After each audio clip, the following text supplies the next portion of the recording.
Story 1. My mother and sister still live together. They could not afford rent or car payments. They nearly had the car repossessed and faced eviction until my grandmother loaned them enough money to keep the car and stay in their apartment. She explicitly said to pay her back when they were more stable. For months later, my sister received her tax refund of about $4,500. She has a child and is not with the child's father.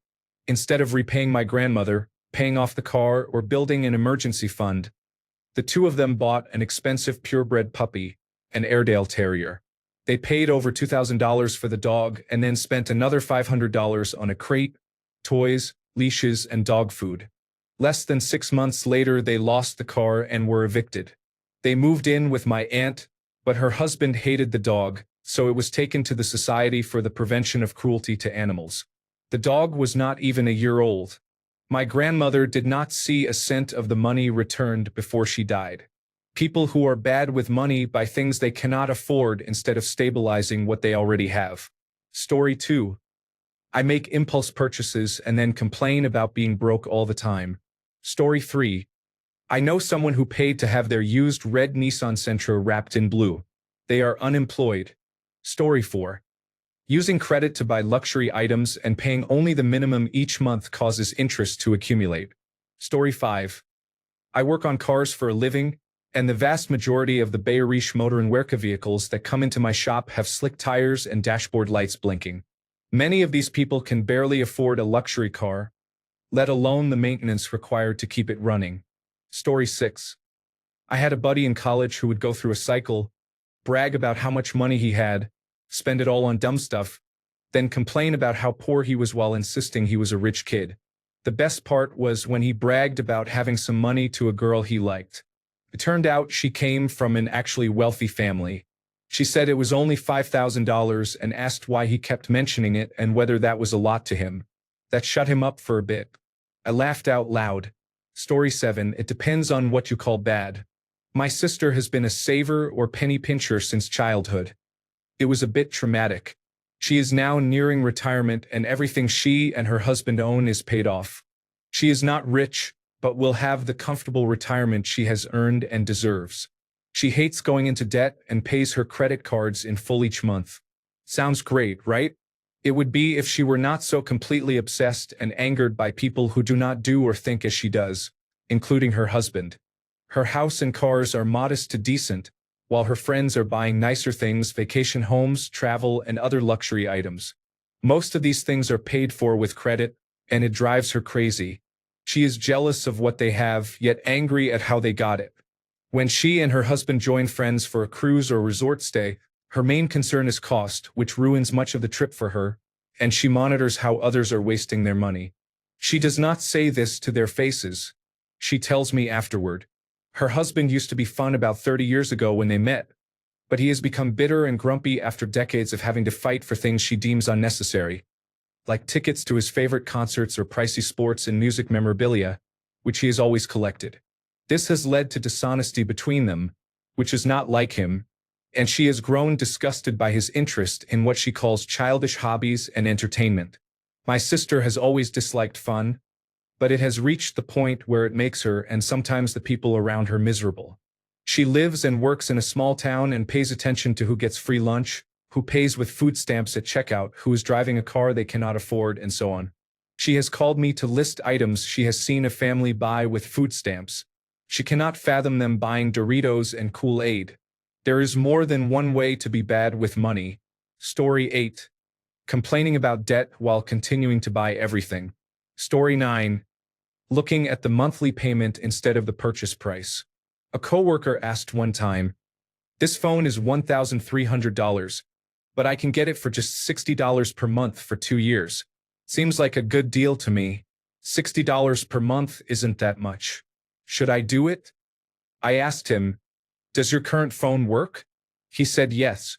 I asked, "If someone dropped $1,300 in your lap right now, is this what you would spend it on?" He said no, so I told him it was not a good use of his money. He showed up at work the next week with the brand new phone. Another coworker wanted a Honda Ridgeline. He went to a car broker and said he wanted a truck of a certain age and mileage, and that his payment could only be $500 per month. He was amazed the broker got him the truck for that monthly payment. He had no idea what his final purchase price was, what his loan term was, or what his interest rate was. All he knew was that he could afford the payment. Story 10.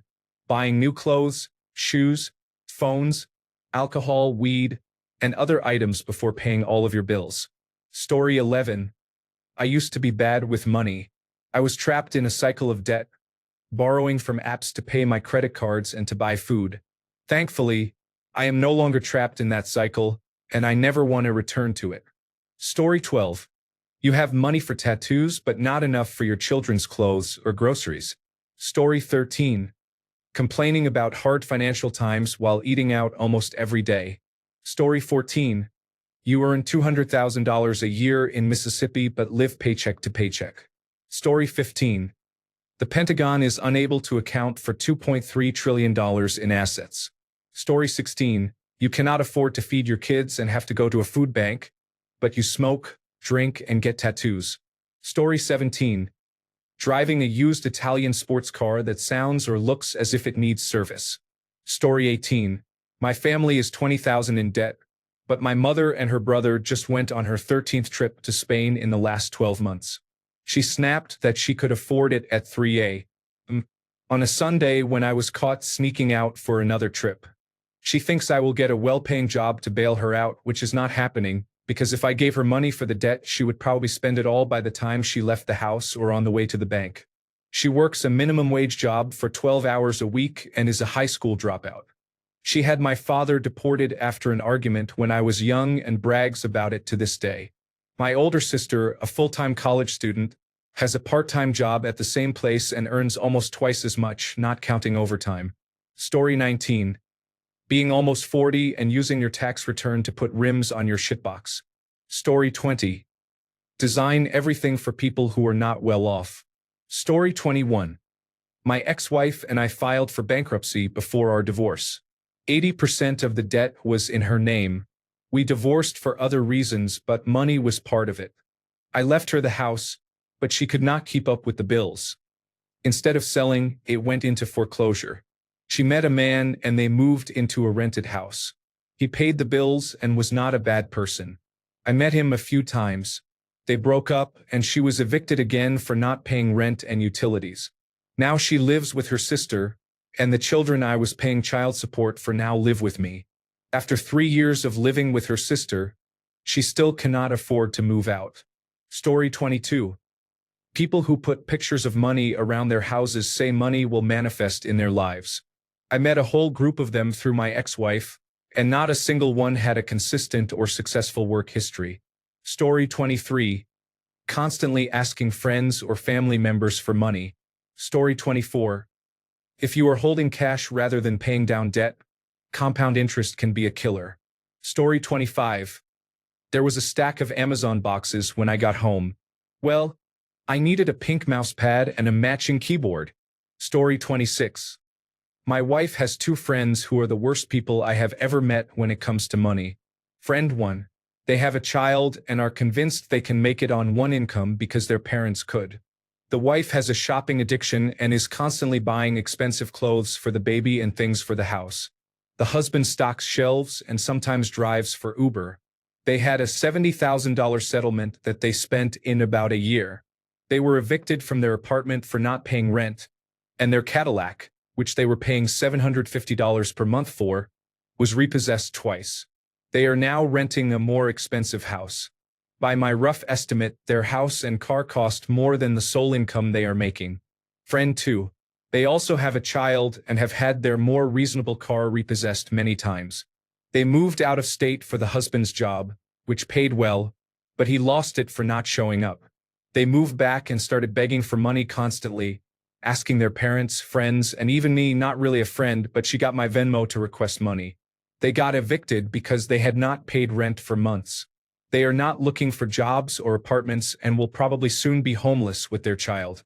It is a shame because the job they moved out of state for could pay up to $150,000, but instead he is unemployed and she is working part-time at a daycare. They are nice people, and I understand times are hard because we are still young and recently moved out, but I have never met four people so bad at handling money. Story 27. Living paycheck to paycheck and eating out or ordering takeout is unwise. If you barely have enough money at the end of the month, you should not be doing that. It is frustrating. I think wages need to go up, but that is the reality. Story 28. My girlfriend and I keep our finances separate.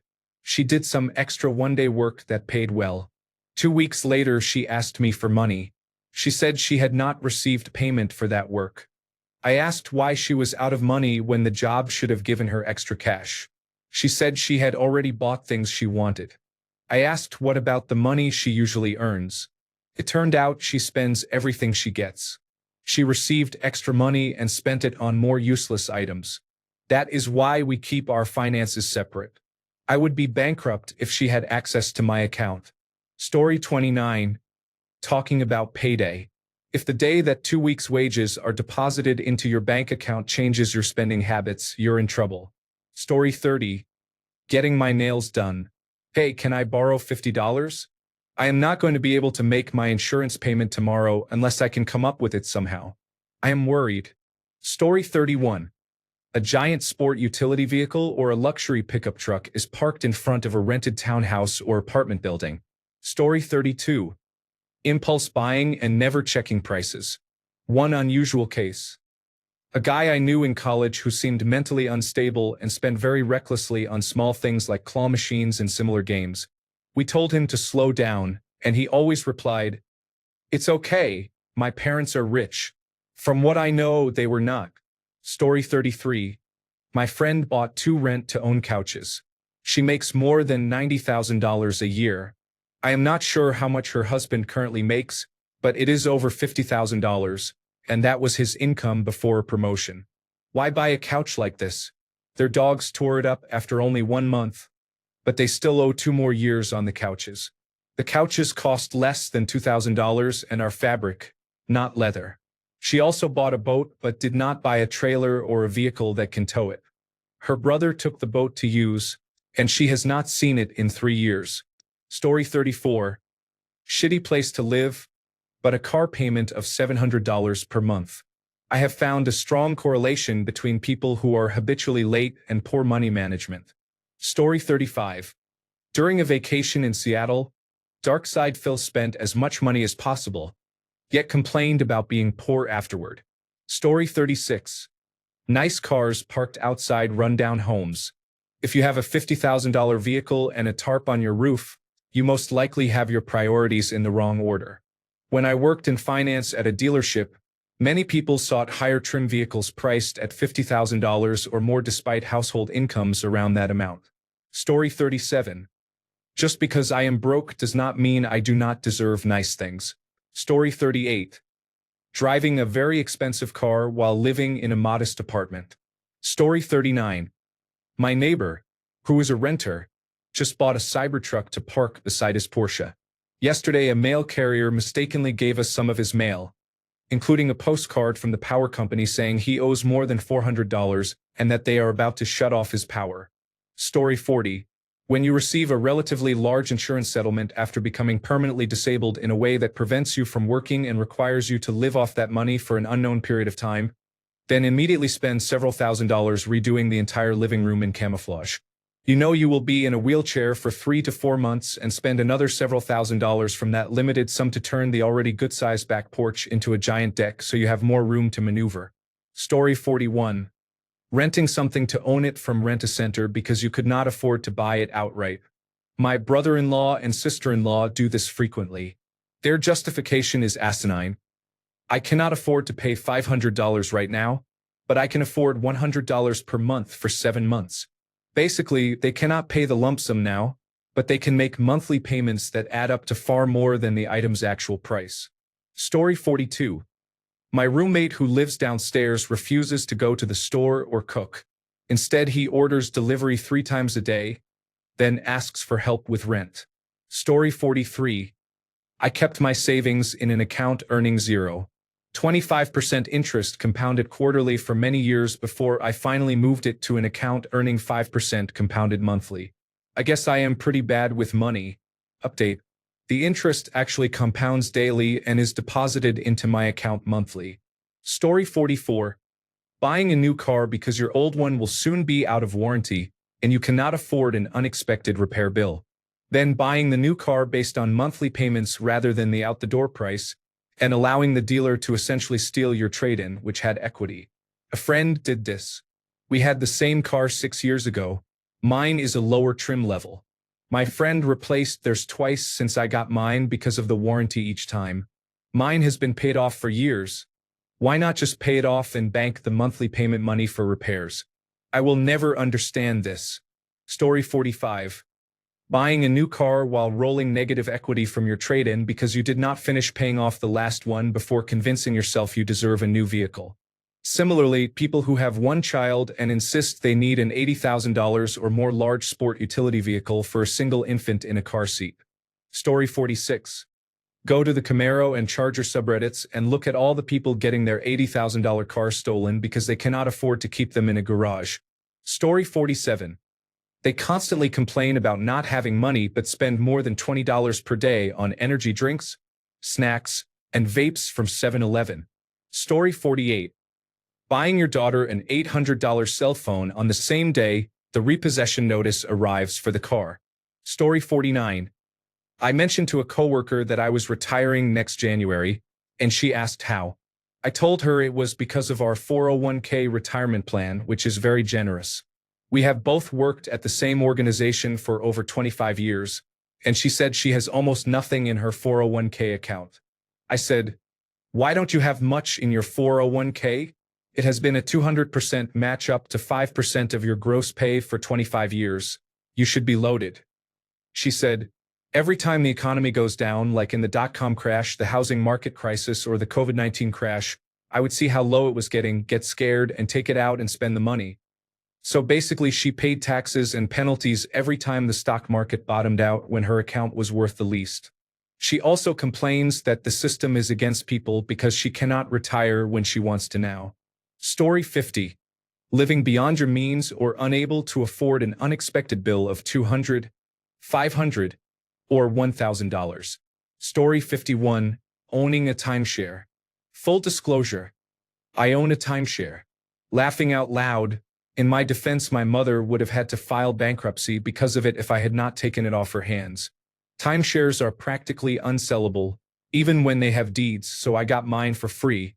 The original model is a bad investment, and now people pay $20,000 for vacation points they can use anywhere, then pay $1,000 a year or more for maintenance. That makes no sense. At least I can pretend the $1,000 a year I pay for maintenance actually goes to maintaining the property. For $1,000 a week, I could rent a very nice unit in the same area. Definitely a bad money move. Story 52. A former coworker said that spending $800 on a Gucci belt when you are a part-time, minimum wage employee. Story 53. The vehicle parked outside likely has a payment higher than the rent or mortgage. Story 54. I am considering starting my third Warhammer 40,000 army. Story 55. For the most part, I have tattoos and I love them, but I have lost count of the number of times I have seen friends show off fresh ink just a week after complaining about money. Story 56. Not participating in a company-matching 401k retirement plan means you are leaving free tax-deferred money from your employer on the table. Story 57. Getting the newest and best one that comes out every year when your last one works fine. Source: I am bad with money. Story 58. I have a $400 car payment. I live in Section 8 housing, and I am not working. Story 59. They have an expensive car and complain about how everything is so expensive or that they cannot afford things. I know someone who makes nearly $100,000 a year working from home, has no student debt, and yet absolutely refuses to live anywhere except downtown. Their rent is more than $2,000 per month. They purchased an expensive car with a $900 monthly payment, pay over $100 per month to park it, and do not drive it. They complain about more than half of their money disappearing each month when they could have avoided buying an $85,000 paperweight and moved 20 miles north to a nice suburb for half the rent. The same person will say phrases like "eat the rich," while in reality they are squandering more than 50% of their cash each month on things they do not need. Do not even get me started on the bills from eating out, traveling, and other expenses. They are smart but bad with money. Story 60. Earning six figures and only responsible for yourself, yet you call me to ask to borrow $100. Story 61. More cars than drivers in the household. Not always the case, but it is a pretty good indicator. Story 62. Pro tip. Wealthy people buy slightly used cars with low kilometers and pay cash. Thanks a bunch for sticking around till the end of the video. Remember to subscribe, and until next time, stay awesome and goodbye.